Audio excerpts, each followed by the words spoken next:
Dear students and parents, welcome to master mart channel. విద్యార్థులు మరియు వారి తల్లిదండ్రులు నీట్ ఎగ్జామ్కి సిద్ధమవుతున్నప్పుడు అడ్మిట్ కార్డు ప్రింట్ తీసుకున్న తర్వాత ఏం చేయాలి? అడ్మిట్ కార్డులో ఎన్టీఏ మనకు కొన్ని సూచనల్ని ఇచ్చింది.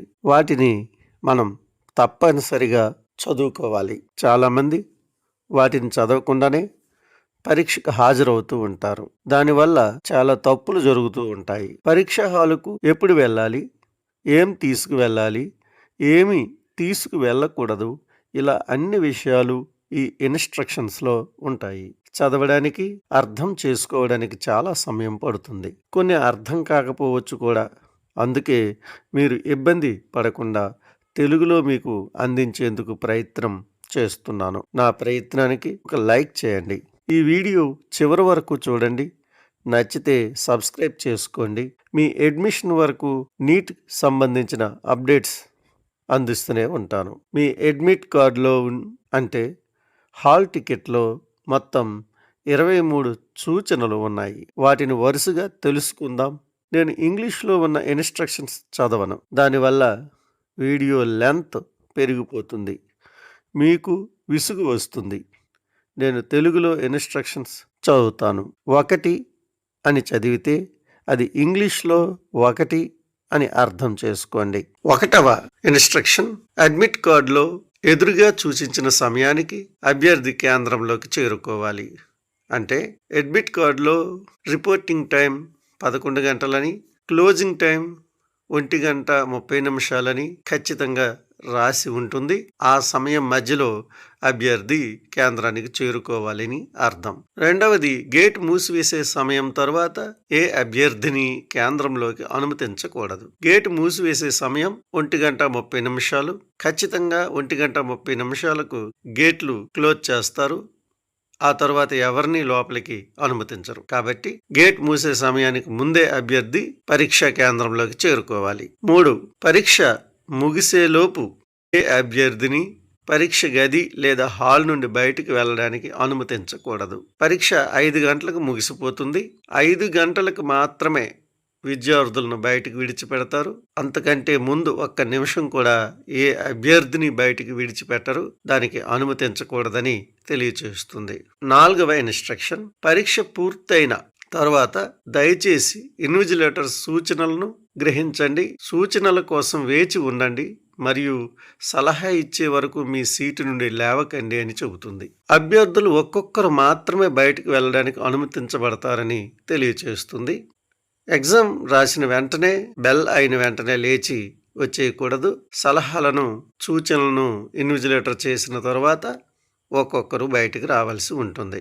5వ ఇన్స్ట్రక్షన్, అందరు అభ్యర్థులు అడ్మిట్ కార్డుతో ఇవ్వబడిన సూచనలను డౌన్లోడ్ చేసుకొని జాగ్రత్తగా చదవాలి మరియు వాటిని ఖచ్చితంగా పాటించాలి అని చెబుతుంది. అడ్మిట్ కార్డులో 3వ పేజీలో ఈ ఇన్స్ట్రక్షన్స్ ఉన్నాయి. వాటిని డౌన్లోడ్ చేసుకుని జాగ్రత్తగా చదువుకోమని చెబుతుంది. ఈ అడ్మిషన్ కార్డు 3 పేజీలు కలిగి ఉంటుంది. 1వ పేజీలో సెంటర్ వివరాలన్నీ ఉంటాయి మరియు స్వీయ ప్రకటన అండర్టేకింగ్ ఫారం ఉంటుంది. మొదటి బాక్సులో పాస్పోర్ట్ సైజ్ ఫోటోను అతికించాలి.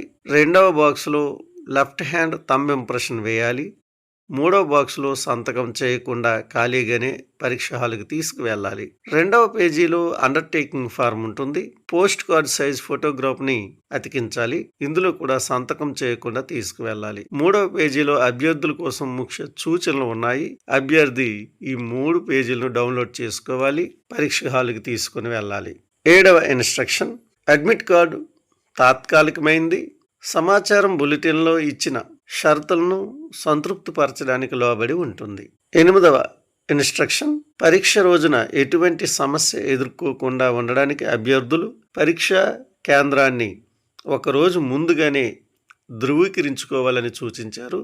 తప్పనిసరిగా అందరూ 1 రోజు ముందుగానే ఎగ్జామినేషన్ సెంటర్కి వెళ్ళి చూసుకోవాలి. ట్రాన్స్పోర్ట్ సదుపాయాలను చూసుకోవాలి. తగిన సమయంలోకి చేరుకునే విధంగా ప్లాన్ వేసుకోవాలి. అలాగే మతం, ఆచారాలు, నిర్దిష్ట దుస్తులు ధరించాలని మీరు ఇంతకు ముందే అప్లికేషన్లో కోరితే తప్పనిసరిగా క్షుణ్ణంగా తనిఖీ చేయడానికి కేంద్రానికి ముందుగానే మీరు రావాలని చెబుతుంది. 9వ ఇన్స్ట్రక్షన్, అడ్మిట్ కార్డు చెల్లుబాటు అయ్యే ఐడి ప్రూఫ్ మరియు సరైన తనిఖీ లేకుండా ఏ అభ్యర్థిని పరీక్ష కేంద్రంలోకి ప్రవేశించడానికి అనుమతించరని చెబుతుంది. హెచ్హెచ్ఎండి ద్వారా తనిఖీ చేయబడుతుంది. ఆ తనిఖీలో ఆ కార్డు సరైందా కాదా నిర్ణయించబడుతుంది. 10. అభ్యర్థులు తమతో పాటు ఈ క్రింది వస్తువులు మాత్రమే పరీక్ష కేంద్రానికి తీసుకెళ్ళడానికి అనుమతించబడతారు. అవి ఏ వస్తువులంటే: ఏ. వ్యక్తిగత పారదర్శక నీటి బాటిల్. బి. దరఖాస్తు ఫారంలో అప్లోడ్ చేసినట్లే అదనపు మరో ఫోటోగ్రాఫ్ హాజరు షీట్లో అతికించాలి. సి. నిర్ణీత స్థలంలో పేజీ 2లో పాస్పోర్ట్ సైజు ఫోటోను అతికించిన స్వీయ ప్రకటన అండర్టేకింగ్తో పాటు అడ్మిట్ కార్డు తీసుకువెళ్ళాలి. ఎన్టీఏ వెబ్సైట్ను డౌన్లోడ్ చేయబడినది మాత్రమే తీసుకువెళ్ళాలి. A4 సైజు కాగితంపై స్పష్టమైన ప్రింట్అవుట్ ఉండాలి. సరిగ్గా నింపి తీసుకువెళ్ళాలి. డి. కేంద్రానికి చేరుకునే ముందు అభ్యర్థులు అండర్టేకింగ్లో అవసరమైన వివరాలను స్పష్టమైన చేతి రాతతో నమోదు చేయాలి. ఈ వర్తిస్తే PWD సర్టిఫికెట్ మరియు స్క్రైబ్ సంబంధించిన పత్రాలను కూడా తీసుకుని వెళ్ళాలి. 11వ ఇన్స్ట్రక్షన్: అభ్యర్థి తమ సంతకం ఉంచి ఫోటోగ్రాఫ్ను తగిన స్థలంలో అతికించాలి. అభ్యర్థి తమ ఎడమ చేతి బొటనవేలు ముద్రను స్పష్టంగా వేయాలి. మసకబారకుండా చూసుకోవాలి. 12వ ఇన్స్ట్రక్షన్: అభ్యర్థి కేంద్రానికి తప్పనిసరిగా చెల్లుబాటు అయ్యే గుర్తింపు రుజువు, ప్రధానంగా ఆధార్ కార్డు ఫోటోతో సహా ఉన్నది లేదా Aadhaar, ration card, Aadhaar enrolment నెంబర్ని తీసుకుని వెళ్ళాలి. అవి ఫోటోతో ఉండాలి. అయితే ప్రభుత్వం జారీ చేసిన ఇతర చెల్లుబాటు అయ్యే గుర్తింపు కార్డులు తీసుకువెళ్ళవచ్చు. అవి pan card, driving licence, voter ID, 12వ తరగతిలో ఇచ్చిన హాల్ టికెట్ లేదా రిజిస్ట్రేషన్ కార్డ్, పాస్పోర్ట్, ఫోటోతో కూడిన ఒరిజినల్ స్కూల్ ఐడెంటిటీ కార్డు కూడా తీసుకువెళ్ళవచ్చు. ఆధార్ కార్డు లేనప్పుడు మాత్రమే వీటిని పరిగణించబడతాయి. మొబైల్ ఫోన్లో ఫోటో తీసినవి కానీ, స్కాన్ చేయబడిన ఐడీలు కానీ ఉన్నప్పటికీ, లేదా ఇతర రకాలైన ఐడీలు, ఫోటో కాపీలు, జిరాక్సులు మొదలైనవి రుజువుగా పరిగణించబడవు. అంటే ఈ కార్డులన్నీ ఒరిజినల్సే తీసుకువెళ్ళాలి. ఫోటోలు కానీ, జిరాక్సులు కానీ కనీసం అటెస్ట్ చేసినా సరే వాటిని పరిగణించరు, వాటిని అనుమతించరు. 13వ ఇన్స్ట్రక్షన్: PWD అభ్యర్థులు PWD కేటగిరీ క్రింద సడలింపులను, క్లెయిములను చేస్తుంటే కాంపిటేటివ్ అథారిటీ జారీ చేసిన PWD సర్టిఫికెట్ని తీసుకురావాలి. నీట్ UG 2025 ఆన్లైన్ దరఖాస్తు ఫారంలో అభ్యర్థి పేర్కొన్నట్లయితే మాత్రమే నేషనల్ టెస్టింగ్ ఏజెన్సీ ద్వారా స్క్రైబ్ని అందిస్తారు. స్క్రైబ్ తన తరపున పరీక్ష రాయడానికి అవసరమైన శారీరక వైకల్యం ఉన్నట్లయితే CMO, సివిల్ సర్జన్, ప్రభుత్వ ఆరోగ్య సంరక్షణ సంస్థ యొక్క మెడికల్ సూపరింటెండెంట్ ఇచ్చిన RPWD చట్టం 2016 ప్రకారం అధీకృత ఫార్మాట్లో సర్టిఫికెట్ పొందినట్లయితే స్క్రైబ్ సౌకర్యం అందించబడుతుంది. అభ్యర్థి రాయడానికి శారీరక వైకల్యం ఉన్నవారు లేఖరి సౌకర్యాన్ని ఉపయోగించకపోయినా పరీక్ష సమయం 3 గంటలకి అదనంగా 1 గంట 5 నిమిషాలు పరీక్ష రాయటానికి అనుమతిస్తారు. 14. అభ్యర్థులు ఎలక్ట్రానిక్ పరికరాలు, మొబైల్ ఫోన్లు మరియు ఇన్ఫర్మేషన్ బులెటిన్ జాబితాలో చేయబడిన ఇతర నిషేధించబడిన వస్తువులతో సహా ఏవైనా వ్యక్తిగత వస్తువులను పరీక్షా కేంద్రానికి తీసుకువెళ్ళడానికి అనుమతించబడరు. వ్యక్తిగత వస్తువుల భద్రతకు పరీక్ష అధికారులు బాధ్యత వహించరు మరియు కేంద్రంలో ఎటువంటి సౌకర్యము వాటి కోసం ఉండదు. ఈ వస్తువులను తీసుకువెళ్ళకూడదు, వాటికి వారి బాధ్యత లేదని తెలియజేస్తూ ఉన్నారు. 15. గదిలో రఫ్ వర్క్ చేసుకోవడానికి ఖాళీ పేపర్లు ఏమీ ఇవ్వరు. టెక్స్ట్ బుక్లెట్లో ఈ ప్రయోజనం కోసం అందించిన స్పేస్లో మాత్రమే రఫ్ వర్క్ చేసుకోవాలి. అలా చేయడంలో విఫలమైతే మీ సమాధానాన్ని మూల్యాంకనం చేయకపోవచ్చు. అంటే వైట్ పేపర్స్ తీసుకువెళ్ళకూడదు. టెక్స్ట్ బుక్లెట్లో ఉన్నటువంటి వైట్ పేపర్ మీద మాత్రమే రఫ్ వర్క్ చేసుకోవాలి. 16వ ఇన్స్ట్రక్షన్: పరీక్షా కేంద్రాలు CCTV నిఘాలు మరియు జామర్లతో అమర్చబడి ఉన్నందున ఏ అభ్యర్థి కూడా ఎటువంటి అన్యాయమైన మార్గాలను అవలంబించకూడదు లేదా ఎటువంటి అన్యాయమైన పరీక్షా పద్ధతులకు పాల్పడకూడదు. 17. పరీక్ష పూర్తయిన తర్వాత అభ్యర్థులు ఓఎంఆర్ షీట్ ఒరిజినల్ మరియు ఆఫీస్ కాపీ రెండు ఇన్విజిలేటర్కి అందజేయాలి మరియు పరీక్ష బుక్లెట్ను మాత్రమే తమతో తీసుకువెళ్ళాలి.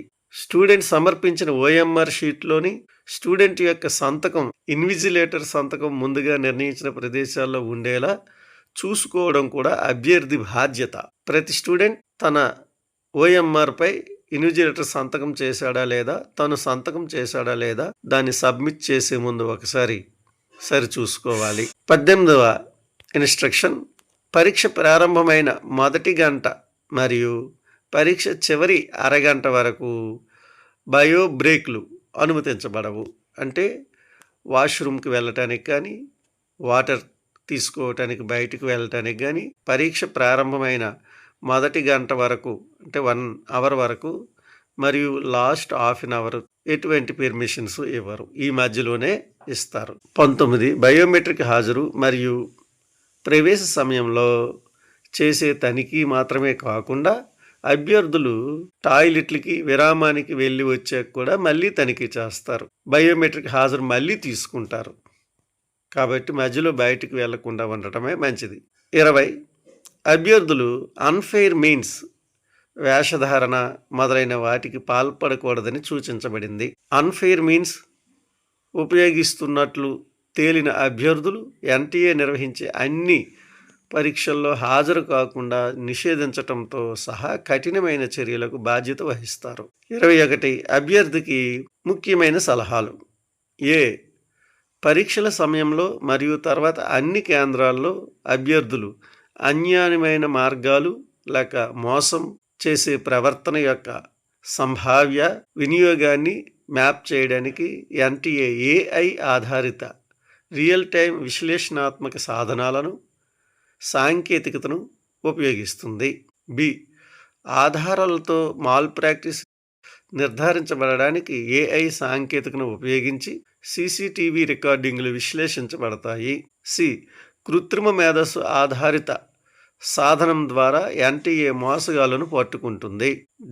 పరీక్ష తర్వాత కూడా ఏఐ ఆధారిత సాధనాల ద్వారా అనుమానాస్పద అభ్యర్థులను గుర్తిస్తారు.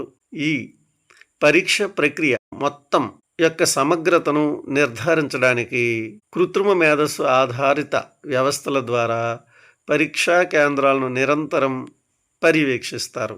22 అభ్యర్థులు ఎన్టీఏ వెబ్సైట్లో వచ్చే నవీనీకరణలో అంటే లేటెస్ట్ న్యూస్ క్రమం తప్పకుండా తనిఖీ చేయాలని సూచించారు. తాజా నవీనీకరణలు మరియు సమాచారం కోసం వారి రిజిస్టర్ ఈమెయిల్ చిరునామా బాక్స్ను, మొబైల్ నంబర్లో ఎస్ఎంఎస్ను తనిఖీ చేస్తూ ఉండాలి. 23వ ఇన్స్ట్రక్షన్, ఏదైనా స్పష్టత సహాయం కోసం స్టూడెంట్స్ neet@nta.ac.in వద్ద కానీ ఎన్టీఏకి మెయిల్ చేయవచ్చు లేదా హెల్ప్ లైన్ నంబర్ 01140759000కి కాల్ చేసి తెలుసుకోవచ్చు. ఇవి స్టూడెంట్స్ ఇన్స్ట్రక్షన్స్. వీటన్నిటిని మీరు అర్థం చేసుకోండి. మరొకసారి ఈ వీడియోని వినండి, బాగా అర్థం చేసుకోవడానికి ప్రయత్నించండి. అర్థం చేసుకుంటేనే మనం పరీక్షని సక్రమంగా రాయగలం. ఈ వీడియోని సేవ్ చేసి ఉంచుకోండి, ఎన్నిసార్లు అయినా మీరు చూడవచ్చు. ఏదైనా మర్చిపోయినట్లయితే వన్స్ ప్లే చేసి దాన్ని మనం అర్థం చేసుకోవడానికి వీలవుతుంది. కాబట్టి దీన్ని సేవ్ చేసి ఉంచుకోండి.